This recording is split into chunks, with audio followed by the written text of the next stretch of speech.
Come on, Joy. Yeah. We got stuff to talk about, bro. Up, up, up, up, up. Everybody say hi. Say hi.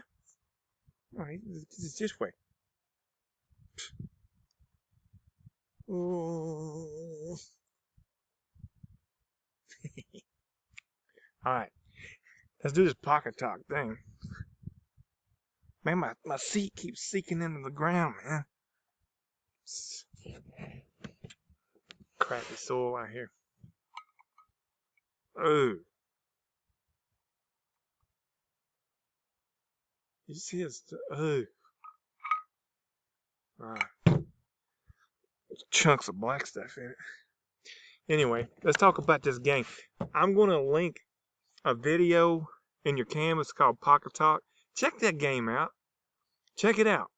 Y'all think you some real athletes, huh? Some of y'all think you some real athletes. You want to see a real game? And now this game was used to be played between different tribal members and things like that, and they would play to the death. Quit. Get over here. They'd play to the death. The losing team would possibly be sacrificed. So you talk to your teammates, you're like, hey guys, I really depend on you today. I mean, literally.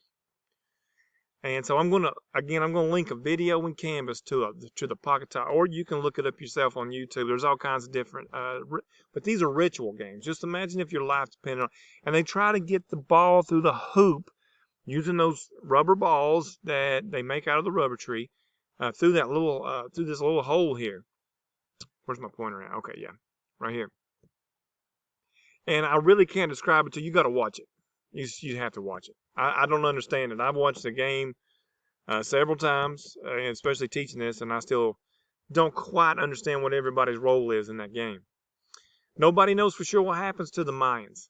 Possible invasions, possible soil exhaustion. They were a slash and burn society, which means when their crops were finished, they cut them down and they burned the fields. And that's a common thing. People still do that.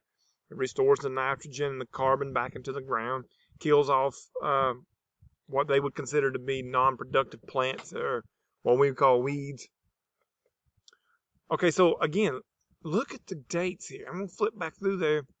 The dates of 900, I think 900, around about that time. 900 CE, not until 1200 does another society start to arise in Central America. And they were called the Aztecs. And we think that this could have been the remnants or leftovers. Could have been the leftovers of the Mayans. Their major city was, if you're ready for this, Tenochtitlan. Like Tenochtitlan. Tenochtitlan. Unified, and that was a city literally made on a lake. I mean, this is pretty cool. They made floating flotillas of land that they wove together out of different types of trees, tree bark and things like that. And they were called chinampas. And chinampas, well, we'll talk about that in a second. But there's Tenochtitlan, basically a city on a lake. That's all filled in now. It's all been filled in, and it's Mexico City now. It's Mexico City, which is pretty cool. I don't know if it's cool they filled in an entire lake to build a city on it, but it's because the Aztecs did it without that. And we're going to talk about Hernan Cortez in the next unit, so I'm not going to talk about him here, but he screwed all this up. Thanks, Hernan. You're not the man, turns out. The Aztecs did practice human sacrifice, okay? And you can see Jim Bob there with his shish kebab of, I guess, a liver or a heart that he's eating. The Aztecs would eat their opponents, the strongest of their opponents. They felt like this made them stronger. They would paint themselves with the blood of their opponents. It's just a different culture. I know you're sitting there thinking, man, this sounds whack. Well, they probably think you're whack. Okay? It's understanding. Don't be ego culturist. You see what I'm saying? You got to understand other people's culture at a different time. Different time. My computer's falling apart. So, and sometimes they sacrifice their own warriors when they felt like that was needed to please the gods. And they were very polytheistic. And unluckily for the Aztecs, the year 1532 that Hernan Cortez shows up.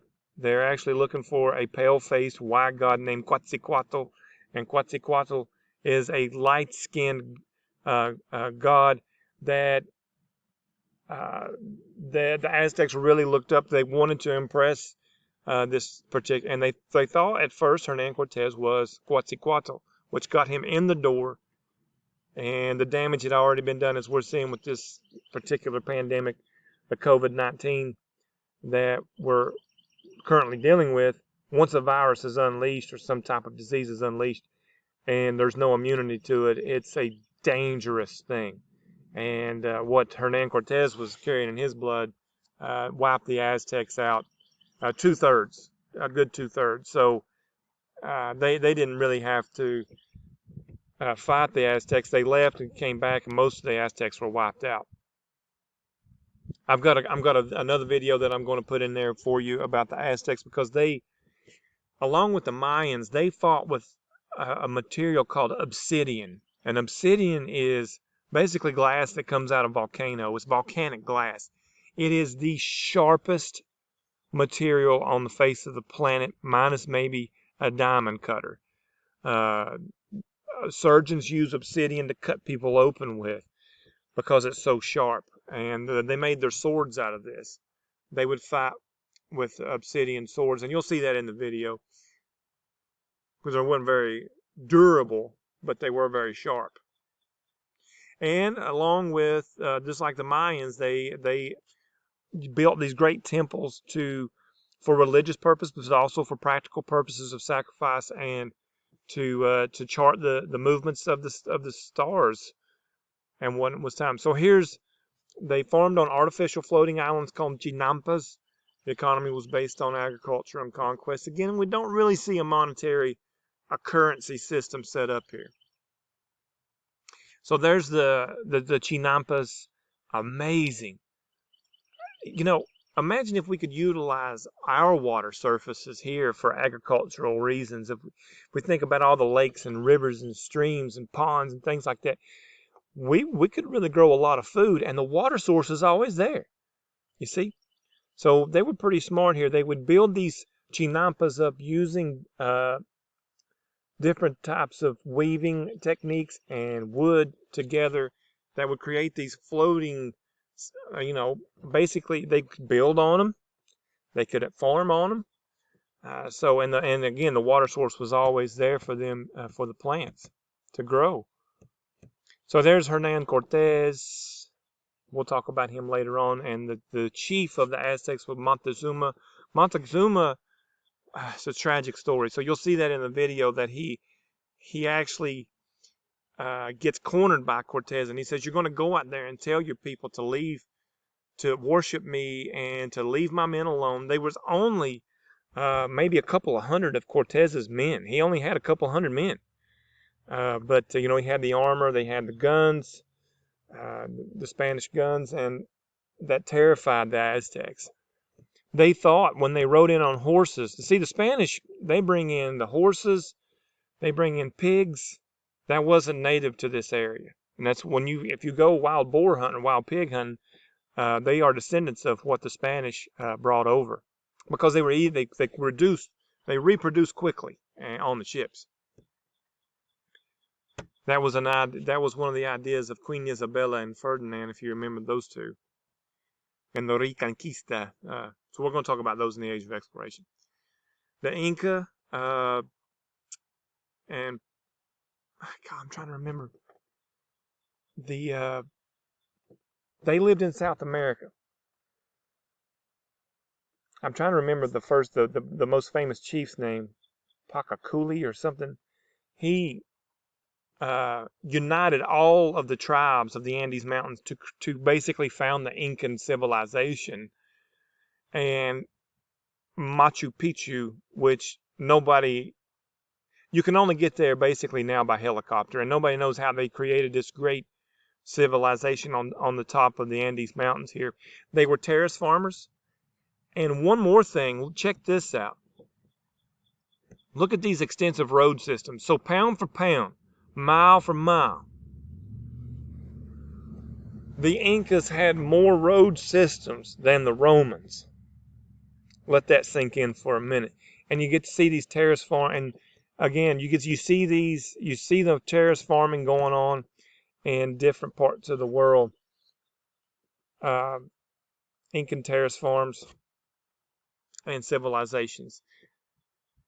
They had a cranial deformation because they also did with children. They put the plates on their heads like this, and it elongated the skull. Um, they also had these. That's how you say that is quipus. Quipus. Basically, they strung knots in this to keep a family history and to tell stories. As a way of keeping history. The demise of the Incas was the Francisco Pizarro, and he brought in. There wasn't really a whole lot of fighting going on because the disease had done hit. Atahualpa and his brother were fighting with each other, so basically Pizarro strolls right in there in the middle of the Civil War. I don't want to bore y'all too much in this. I know I've talked a while. You can look at these other middle Mesoamerican civilizations. If you have any questions, let me know. Your assignment is going to be pretty clear cut. OMAI, the Olmecs, the Mayans, the Aztecs, and the Incas. That's in chronological order.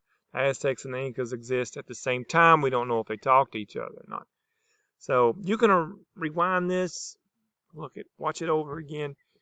If you need help, I like to explain things to y'all. If you have any questions, you can just email me, and I will try my best to get back to you as soon as possible. Y'all have a great evening.